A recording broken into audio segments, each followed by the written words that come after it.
J'ai confiance en toi, je sais que tu peux tout déchirer, tu es capable, tu as tout pour réussir. Il suffit juste de révéler ton potentiel, apprendre à libérer ton esprit et apprendre à dépasser cette peur.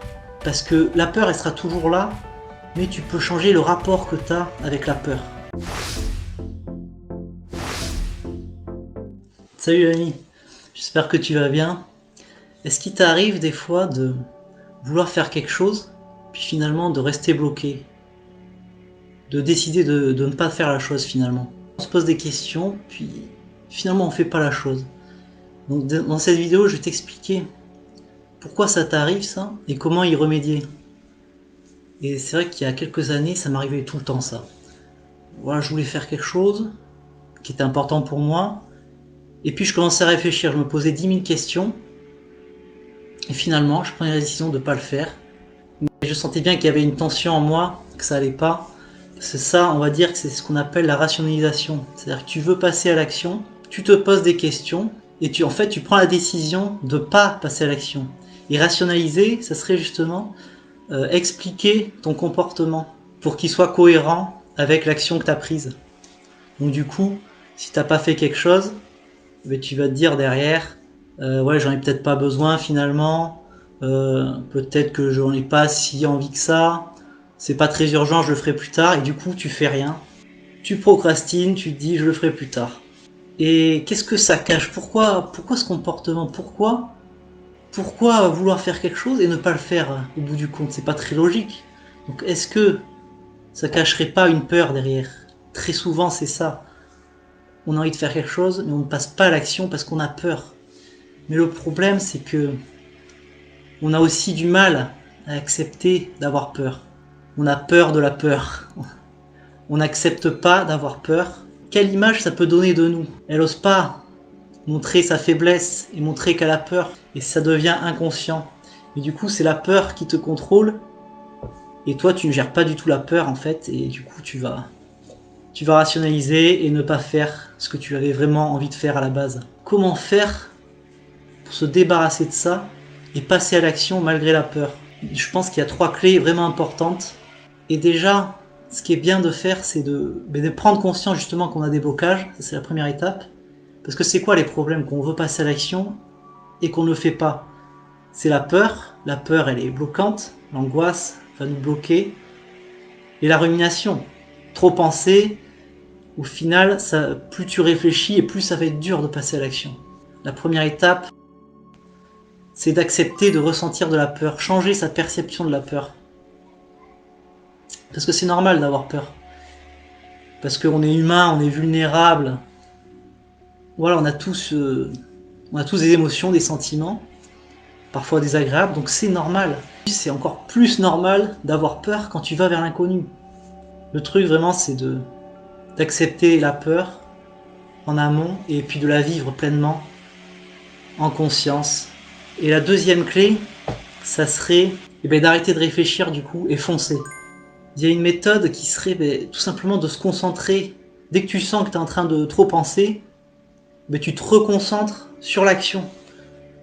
Et ce qui peut aider aussi, c'est pourquoi je veux faire ça. Je veux faire ça parce que c'est hyper important pour moi. Donc j'arrête de faire réfléchir et je le fais direct. Je passe à l'action directe, je me concentre sur le corps, sur l'action, sur le mouvement. Et comme ça, je ne suis plus dans mes pensées à ruminer plein de questions qui vont faire qu'au final, je vais laisser tomber. Et il y a une technique d'ailleurs pour ça qui marche pas mal. Pour couper un peu la rumination mentale, ça serait de compter à l'envers. Il y a une méthode qui est de compter de 5 à 0, et à 0, tu fonces, tu passes à l'action. Donc, j'ai envie d'aller voir cette personne, je suis amoureux de cette personne, donc j'ai envie d'aller la voir. Pour éviter de penser, de poser 10 000 questions, est-ce que je vais pas être ridicule, est-ce que je vais pas être nul, est-ce que ceci, est-ce que cela. 5, 4, 3, 2, 1, go. Et à go, t'y vas, tu fonces. Parce que du coup, quand tu comptes à l'envers, t'es plus en train de penser. Tu rumines plus puisque tu comptes. Et du coup, tu oublies toutes tes pensées parasites. Et là, tu peux foncer à 0, tu fonces un peu comme si t'imaginais une fusée, et à 0, tu fonces comme la fusée qui décollerait du sol, quoi. Faut plonger dans la peur. Un peu comme un nageur, tu sais. Le nageur, il est sur son plongeoir, il attend le signal. Tout au signal, tout le monde fonce. Donc voilà, le nageur, il va pas dire « Ah non, j'y vais pas ». Et voilà, il se laisse pas le choix aussi. Il y a ça aussi, c'est de pas se laisser le choix. C'est-à-dire que tu as envie de faire un truc, tu te laisses pas le choix, tu dis bah, « Allez, quoi qu'il arrive, même si j'ai très peur, je me laisse pas le choix, j'y vais, de toute façon. Je ne bouge pas tant que j'ai pas fait mon action, qui me tient à cœur. » Donc comme le nageur, au final, il fonce, il va pas rester comme en piqué, il va foncer parce qu'il n'a pas le choix. Il voit sa ligne, son objectif devant lui, il veut arriver au bout de son objectif, donc il est obligé de foncer. Dès qu'il entend le signal, et pour toi le signal, ça sera 0. 5, 4, 3, 2, 1, 0, j'y vais. En même temps que tu dis 0, tu fonces, tu ne laisses pas le choix. Ça, c'est une méthode qui est pas mal. Et ce qui aide aussi beaucoup, en amont, pourquoi je veux faire ça? Parce que si c'est vraiment important pour toi, tu vas avoir ce courage de dépasser ta peur. Et la troisième clé, apprendre à prendre des décisions rapidement. Régulièrement, ça va devenir une habitude et ça va devenir normal pour ton cerveau de prendre des décisions rapidement. Et ce qui aide, c'est tout simplement d'écouter son intuition. Apprendre à écouter son intuition, c'est-à-dire que c'est pas la pensée qui va faire que tu vas agir, mais c'est une intuition directe. Une intuition, c'est comme une certitude qui t'arrive comme ça d'un coup. C'est comme s'il y avait plein de pensées qui se réunissaient en une fois. Et l'intuition, voilà, elle arrive direct comme ça, elle est fulgurante. Tu peux essayer de l'écouter, mais l'écouter, ça suffit pas, il faut aussi la concrétiser derrière. Donc s'habituer, voilà, petit à petit, régulièrement, à prendre des décisions rapidement. Et tu peux t'entraîner sur des décisions toutes simples. Je sais pas, tu préfères... Tu veux manger une banane ou une clémentine, voilà, vas-y, tu dis, voilà, tu choisis direct, allez, je prends la clémentine. Je dis ça, mais tu vas te moquer peut-être, mais c'est vrai que moi, je suis toujours, mais j'étais très indécis avant, le moindre truc, ou que ce soit au resto ou quoi, je mettais beaucoup de temps à réfléchir, même je m'imaginais, je me disais, alors c'est quoi que je préférais manger, par exemple au resto, qu'est-ce que je veux manger, donc je mettais beaucoup de temps à réfléchir, je mettais plein de paramètres, et au final, voilà, maintenant j'arrive beaucoup mieux à choisir rapidement, parce que s'il y a une intuition, si j'écoute mon intuition, ben là, c'est clair, et je passe à l'action directe. Je sais que c'est important pour moi à la base, j'ai mon intuition, je me dis, c'est ça que je dois faire, donc je le fais, sans réfléchir, enfin, en réfléchissant en amont, mais quand je sais que j'ai envie de le faire, je le fais, et je me pose plus de questions au moment où je décide de le faire. Mais ça demande de prendre une décision ferme. Et ça, c'est pas évident. Quand on a un manque de confiance, c'est pas évident de prendre la décision ferme, de faire ça, quoi qu'il arrive. Il vaut mieux prendre une décision, même s'il n'y a pas tous les résultats qu'on veut derrière. Au moins, tu as pris la décision, tu te sens beaucoup mieux derrière.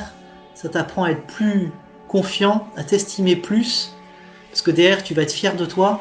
Et ça va y avoir un cercle vicieux derrière. Un cercle vertueux derrière. D'être toujours dans cette progression, cette évolution. Donc je récapitule, donc 1. Accepter de ressentir de la peur, la vivre pleinement.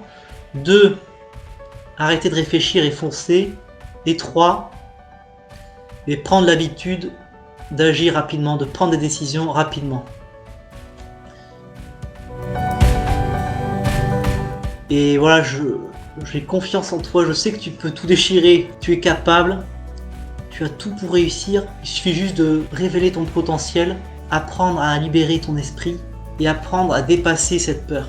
Parce que la peur, elle sera toujours là, mais tu peux changer le rapport que tu as avec la peur. Tu peux même remercier la peur, parce que la peur, justement, comme c'est dur de faire quelque chose alors que la peur est là, ça t'aide à avoir plus de courage et donc plus de confiance en toi. Donc remercie la peur et plonge dans la peur parce que tu l'as acceptée. Voilà, merci de ton attention. Je t'envoie plein d'amour, plein d'inspiration. À bientôt l'ami.